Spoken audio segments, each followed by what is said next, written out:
زبان نگلنے کے قابل نہ رہے، معدہ تیرا ہضم کرنے کے قابل نہ رہے، وہ جب چاہے تو جو مرضی کر لے۔ وہ کہتا چل تو میری مرضی پہ چلنا، 1 مہینہ میرے کہنے پہ نہ کھا، 1 مہینہ میرے کہنے پہ نہ کھا تو یا اللہ تو کیا کرے گا؟ فرمایا صوم تصفو، میرے نبی پاک نے فرمایا تم روزے رکھو، اللہ تمہیں صحت عطا فرما دے گا، اللہ تندرستیاں دے دے گا، شفائیں دے دے گا۔ تم روزے رکھو، اللہ تمہیں، سبحان اللہ، اللہ تمہیں، اللہ طاقت دیتا ہے، ہمت دیتا ہے، اللہ ہمت دیتا ہے۔ میں نے دیکھا ہے، میں نے بزرگوں کو دیکھا ہے، ضعیف لوگوں کو دیکھا ہے، کمزور لوگوں کو دیکھا ہے، میں نے دیکھا ہے روزے رکھتے ہوئے، مزدوروں کو دیکھا ہے روزے رکھتے ہوئے۔ میں اپنے ابا جی کو کہتا ابا جی اتنی سخت گرمی اور مزدوری آپ کرتے اور مزدوری کے عالم میں روزہ رکھتے تو کہتے پتر روزہ کی آندا ہے، روزہ کدوں کو جاندا ہے، روزہ اپنی جگہ تے بے مزدوری اپنی جگہ ہوتے۔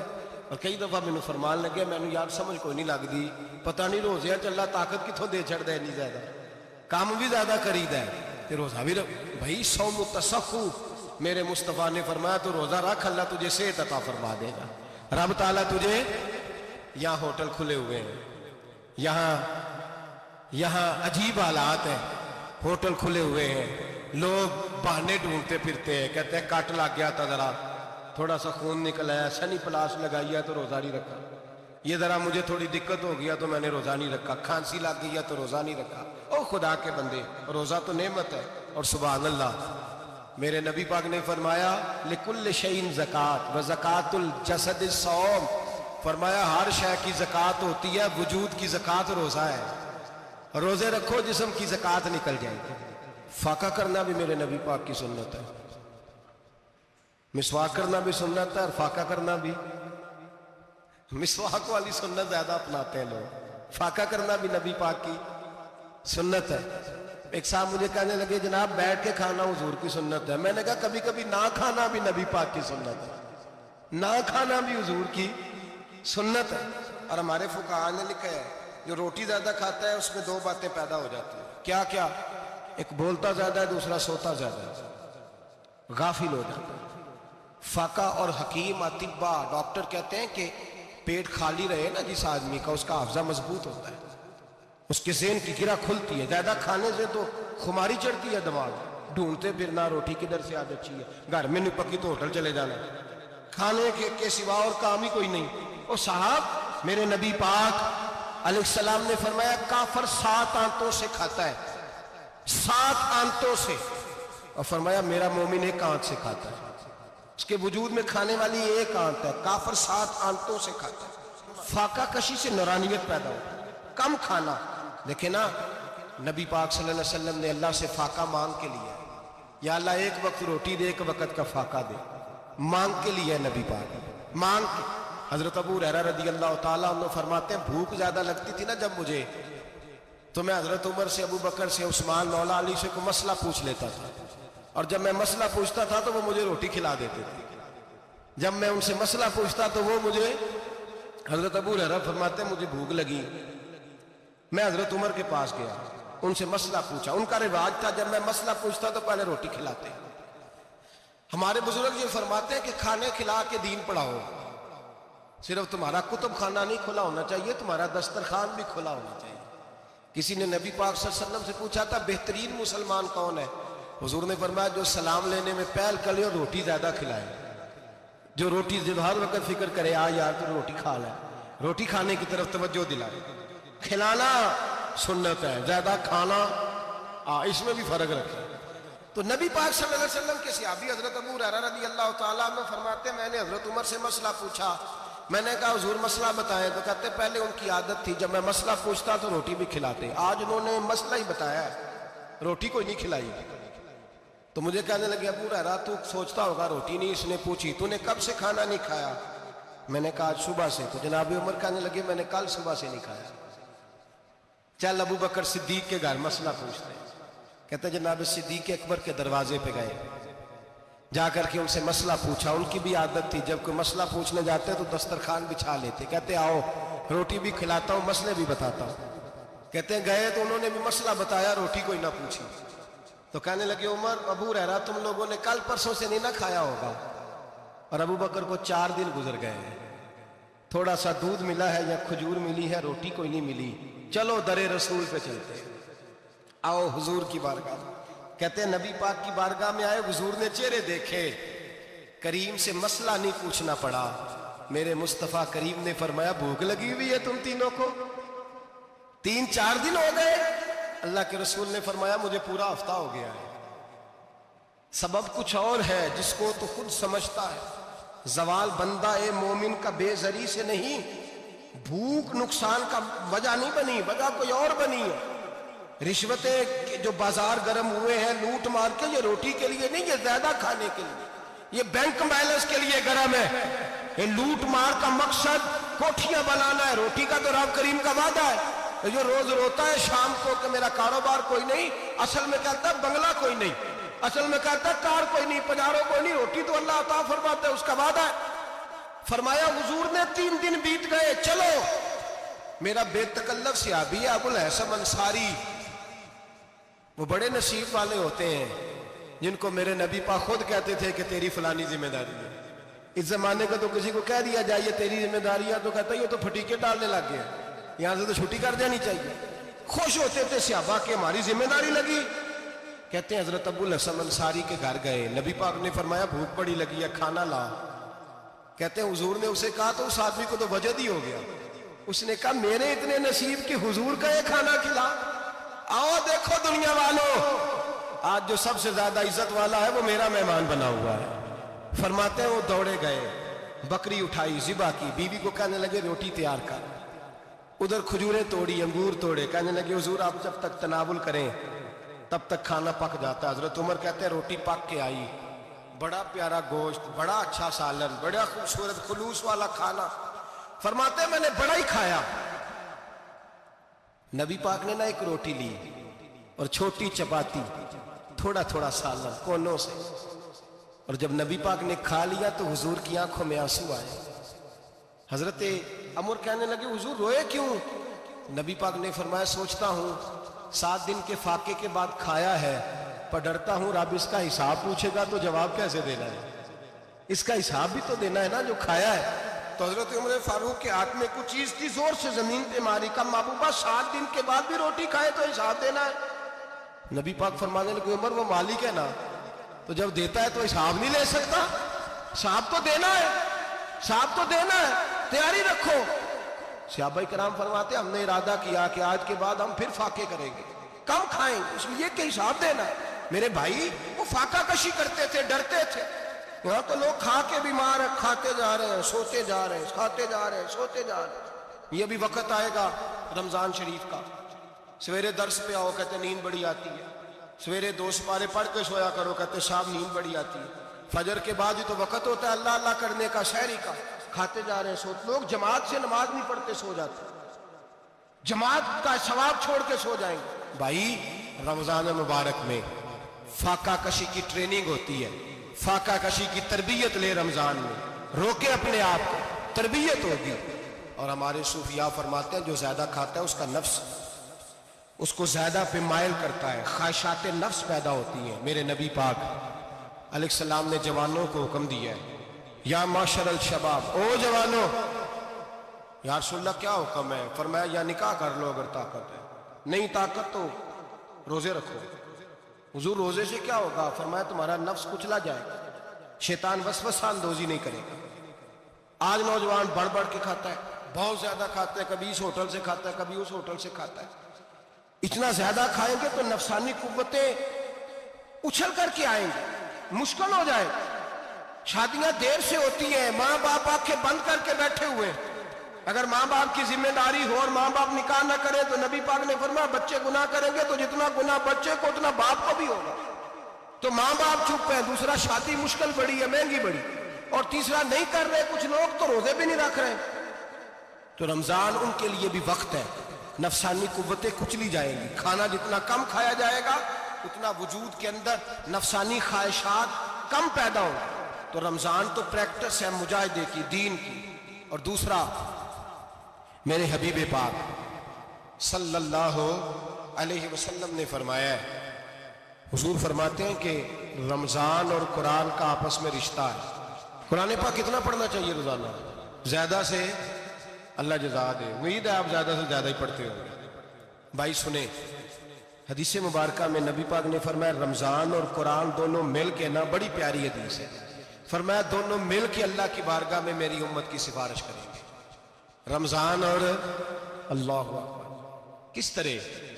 نبی پاک فرماتے ہیں رمضان کہے گا اے اللہ دن کے وقت میں نے اسے تیری رضا کے لیے کھانے پینے سے باز رکھا، اور قرآن کہے گا یا اللہ رات کو تیری رضا کے لیے کھڑا ہو کے یہ قرآن سنتا ہے۔ رمضان اور قرآن دونوں سفارش کریں گے۔ ہم نا بڑا کچھ پڑھتے ہیں، سنتے ہیں، سیکھتے ہیں، اب یقین کریں یہ کھاتے بھائی کا بھائی سے اختلاف ہو جانا تو وہ 30 سال پرانے کھاتے کھول کے لے آتا ہے، ساری رات ڈھونڈتا ہے کہ میرے پیسے کہاں سے نکلتے ہیں، پڑھ لیتا ہے۔ قرآن پاک کی باری آتی ہے تو نہیں پڑھتے قرآن پاک۔ ابا جی کا ختم ہوتا ہے تو مانگتے پھرتے ہیں، کہتے ہیں 2 قرآن پاک 10 قرآن پاک۔ یہ باتیں بتانی نہیں چاہیے، کرنی نہیں چاہیے، لیکن چونکہ تربیت کے لیے بیٹھا ہوں تو کر دیتا ہوں۔ میرے شاگردوں سے پوچھیں، یہاں مدرسہ ہے الحمدللہ، درجنوں طلباء ہیں، اساتذہ ہیں، میرے پیر بھائی ہیں، اور میرا یہ دعویٰ ہے کہ شاید کو کسی سے اتنا پیار کرتا ہو جتنے میرے شاگرد اور مرید مجھ سے کرتے ہیں، لیکن میں نے کبھی کسی سے نہیں کہا کہ ذرا سورۃ فاتحہ پڑھ کے دینا، میں نے اپنے ابا جی کو ثواب دینا ہے۔ پوچھنے کسی سے نہیں کبھی کہا، کبھی نہیں میں نے کہا کہ ذرا مجھے تھوڑا سا قرآن پڑھ دے۔ میں اس کو ناجائز نہیں کہتا، پڑھوانا چاہیے، لیکن میں اپنے والدین کے لیے کبھی سوال نہیں کرتا کہ مجھے ذرا پڑھ کے دو، میں نے بخشنا ہے، اس لیے کہ میں نے ذاتی طور پہ روٹین بنائی ہے۔ میں سمجھتا ہوں کہ کائنات کے اندر میرے اوپر جن لوگوں نے احسان کیے ان میں سب سے زیادہ حصہ میرے ماں باپ کا ہے۔ میں سمجھتا ہوں اس بات، کتنا نالائق ہوں میں کہ میں 1 مہینے میں ایک قرآن پاک بھی پڑھ کے ان کی روح کو احسال نہیں کر سکتا۔ میرا یہ طریقہ ہے ذاتی، میں قدغن نہیں لگاتا، میرا ذاتی طریقہ یہ، الحمد سے شروع کرو اور 2 سورتیں چھوڑ کے قرآن پاک ختم کر دو آخری، اور پھر فلق اور ناس صورتیں ساتھ لے جاؤ۔ یہاں بیٹھ کے سالے ثواب نہیں کرنا، ختم نہیں دلانا، ساتھ لے جاؤ، قبر پہ کھڑے ہو جاؤ اور فلق اور ناس صورتیں قبر پہ بیٹھ کے تلاوت کرو، اور جو قرآن مجید پڑھا ہے ان کی روح کو وہاں احسال کرو۔ او بھائی، اولاد جب ماں باپ کے لیے پڑھتی ہے تو اسے کہنا نہیں پڑتا اللہ بخش دے، اس لیے کہ اولاد کی نیکیاں خود بخود ماں باپ کے کھاتے میں جمع ہوتی ہیں، خود نیکیاں جمع ہوتی ہیں۔ میرے بھائی تو بچوں سے یہ تو مطالبہ کرتا ہے کہ بیٹا اس سال رمضان المبارک میں میرے لیے ستو ضرور بنانا، فلانی چٹنی ضرور تیار کرنا، یہ کیوں نہیں کہتا بیوی سے کہ ڈشیں کم بنانا، تو بھی بیٹھ کے قرآن پاک پڑھ، میں بھی قرآن پاک پڑھتا ہوں۔ ادھر آؤ بیٹا یہاں بیٹھ کے تلاوت کرو، میں بھی کرتا ہوں۔ بیٹی ادھر آؤ بیٹھ کے قرآن پاک پڑھو، کتنا وقت لگتا ہے؟ حافظ اور قاری اور علماء اگر پڑھے تو 20-25 منٹ لگتے ہیں قرآن پاک کا سپارہ پڑھنے، اور اٹک اٹک کے پڑھنے والا بھی پڑھے تو 1 گھنٹہ لگ جائے گا۔ اور میرے نبی پاک صلی اللہ علیہ وسلم نے فرمایا جو قرآن پڑھتے ہوئے اٹکتا ہے اللہ اسے ڈبل ثواب عطا فرماتا ہے۔ فرمایا جو زبانی پڑھے سنگل ثواب، جو دیکھ کے پڑھے اسے ڈبل ثواب۔ حضور کیوں؟ فرمایا اس لیے کہ میرا قرآن دیکھنے پہ بھی اللہ ثواب عطا فرماتا ہے، قرآن دیکھنے پہ بھی اللہ ثواب دیتا ہے، دیکھنے کا بھی ثواب۔ رمضان شریف میں قرآن پاک پڑھے، کھول کے پڑھے۔ اور میرے بھائی اگر تیرا بچہ پڑھے، اگر تیری بیٹی پڑھے، کائنات کا خوش نصیب باپ وہ ہے کہ بیٹا قرآن پڑھے، چاہے ناظرہ ہی پڑھے، جس کی بیٹی پڑھے۔ زندگی میں انہیں اس کام پہ لگا جاؤ، مرنے کے بعد بھی پڑھیں گے۔ امام جلال الدین سیوطی شافعی رحمت اللہ علیہ فرماتے حضرت عیسیٰ قبر کے پاس سے گزرے، قبر پہ عذاب ہو رہا تھا، اللہ کا غضب برس رہا تھا، جناب عیسیٰ استغفار پڑھتے ڈرتے گزر گئے۔ تھوڑی دیر کے بعد، چند گھنٹوں کے بعد گزرے تو اسی قبر پہ پھول کھلے ہوئے تھے، رحمت برس رہی تھی۔ حضرت عیسیٰ علیہ السلام عرض کرنے لگے مولا تو بے نیاز ہے، میری طاقت نہیں تیرے کاموں میں بولنے کی، پر ابھی تو یہاں عذاب ہو رہا تھا، ابھی رحمت برس رہی ہے۔ جناب عیسیٰ کہتے ہیں آواز خدا بندی آئی، عیسیٰ بندہ بڑا گناہگار تھا، پاپی تھا، مجرم تھا، خطا کار تھا، لیکن جب اس کا انتقال ہوا، اس کی بیوی حاملہ تھی، اس کے پیٹ میں بچہ تھا، بچہ اس کے انتقال کے بعد پیدا ہوا، آج وہ 4-4.5 سال کا ہوا ہے، مکتب میں گیا ہے، مدرسہ میں گیا ہے، استاد نے بسم اللہ شریف پڑھائی ہے، فرمایا اس نے توتلی زبان سے کہا ہے بسم اللہ الرحمن الرحیم، کہ ایسا مجھے بتلا اس زمین پر وہ معصوم جسے ابھی رحمان اور رحیم کہنا نہیں آتا، وہ توتلی زبان سے مجھے رحمان اور رحیم کہے۔ اور میں اسی زمین پہ اس کے باپ کو عذاب دوں؟ فرمایا اس نے ایک بار رحمان اور رحیم کہا ہے، میں نے اس کی باپ کی قبر کو نور سے معمور فرما دیا ہے، نور سے بھر دی ہے قبر، برکت سے بھر دی ہے۔ اللہ کرے میرے بیٹے بھی قرآن پڑھیں، اللہ کرے میری بیٹیاں بھی قرآن پڑھیں، اللہ کرے ہم سب کی اولادیں قرآن پاک پڑھیں۔ لیکن نا امام اعظم ابو حنیفہ رمضان میں 61 قرآن پاک پڑھتے تھے۔ کتنے؟ 60 تک اللہ اکبر۔ ایک قرآن پاک دن میں پڑھتے پورا، ایک رات کو پڑھتے، ایک تراویح میں پڑھتے، 61 قرآن پاک امام صاحب پڑھتے۔ آپ فرماتے میں نے چھوڑ دیے ہیں سارے وظیفے، میں صرف رسول اللہ کا قرآن پڑھتا ہوں۔ رمضان سارا قرآن پاک، سارا رمضان۔ اب تو عادت ہی نہیں رہی ہمیں قرآن پاک۔ اگر لوگ ناراض نہ ہوں تو محفل نعت ہوتی ہے تو تلاوتیں کتنی ہوتی ہیں، اور نعتیں ہم نے ذوق ہی نہیں بنایا، ذوق ہی نہیں بنایا ہم نے تلاوت قرآن کا، اس لیے کہ قراء علماء فقراء ان کو ہم تیار ہی نہیں کر رہے، ہم تو ایکٹر پال رہے ہیں جو پیسے لیتے ہیں نعت خوانی کے، معاذ اللہ۔ اور میرے بھائی، کیا قرآن میرے نبی کی نعت نہیں؟ حضرت عائشہ صدیقہ رضی اللہ تعالیٰ عنہ کے پاس صحابہ گئے، کہنے لگے اماں جی ہمیں نبی پاک کا اخلاق بتلائیں۔ اماں جی کہنے لگی جاؤ جا کے قرآن پاک پڑھو، کالا خلقہ القرآن، سارا قرآن میرے نبی کے اخلاق کا انعام ہے، یہ ساری نعت ہے، یہ ساری نعت ہے۔ اس نعت کو سننے لوگ کیوں نہیں آتے؟ اتنا رش میں اپنے نعت میں اتنا تراویح پہ کیوں نہیں ہوتا؟ اور ملت کا جوان یاد رکھے، بوڑھے تراویح پڑھتے ہیں، ضعیف تراویح پڑھتے ہیں، گھٹنوں میں درد ہے تراویح پڑھتے ہیں، بیمار بوڑھے تراویح پڑھتے ہیں، جوان وہاں چوک میں کھڑے۔ کیا جوانی اس لیے ہے چوکوں میں کھڑا ہوا جائے؟ کیا جوانی اس لیے ہے کہ سعودی عرب جانے کے لیے پاسپورٹ بنانا ہو تو 2.5 گھنٹے کھڑا رہے؟ تو شناختی کارڈ کے دفتر تو کھڑا رہے، پروٹیکٹر کے لیے کھڑا رہے، کافروں کے سامنے کاسا لیسی کرنے کے لیے تو کھڑا رہے، تو نوکری پہ جائے تو ساری رات کھڑا رہے، اور تو قرآن کے لیے کھڑا نہیں ہوتا؟ میرے محبوب نے فرمایا من قام ایمانا واحتسابا غفر له ما تقدم من ذنبه، فرمایا جو رمضان المبارک میں اللہ کی رضا کے لیے گناہوں کی معافی کے ارادے سے قیام کرے گا، راتوں کو عبادت کرے گا، اللہ اس کے پچھلے سارے گناہ معاف فرما دے گا۔ نوجوان ارادہ کریں، پروگرام بنائیں، انشاءاللہ قرآن پڑھنا بھی ہے، قرآن پڑھوانا بھی ہے، سننا بھی ہے، اور انشاءاللہ بولیے سننا بھی ہے اور پڑھنا بھی ہے اور پڑھانا بھی۔ ہمت کریں، دلیری کریں، آنکھیں کھڑے تو ہو، اللہ توفیق عطا کرے گا۔